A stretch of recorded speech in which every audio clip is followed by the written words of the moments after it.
عرب میں ایک لڑکے کو لڑکی سے پیار ہو گیا۔ ادھر لڑکی کو بھی بہت پیار تھا۔ چھپ چھپ کے ملنا، روزانہ پیار کی ڈھیر ساری باتیں کرنا معمول بن گیا تھا۔ حتیٰ کہ دونوں بھاگ کر شادی کرنے کا فیصلہ کر چکے تھے۔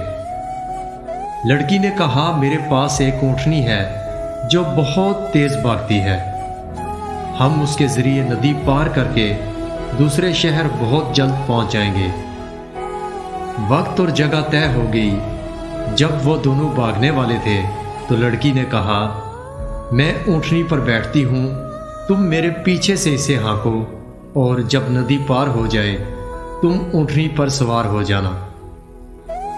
لڑکے نے تجسس بھرے لہجے میں پوچھا، ہم دونوں ہی بیٹھ جاتے ہیں، دونوں ہی ندی پار کر لیں گے۔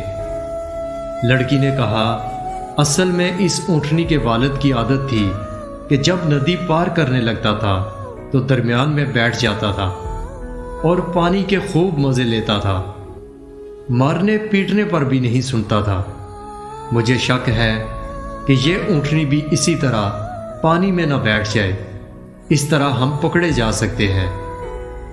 لڑکا لڑکی کو غور سے دیکھتا رہا اور کچھ وقفے کے بعد بولا، ہم نہیں بھاگیں گے، قسمت میں ہوا تو نکاح کریں گے اور زندگی بسر کریں گے۔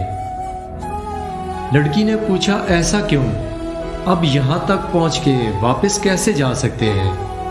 لڑکے نے اس پر کہا، اگر اس اونٹنی میں اپنے باپ کی فطرت ہو سکتی ہے تو کل کو میری اولاد میں میری حرکت منتقل ہو سکتی ہے۔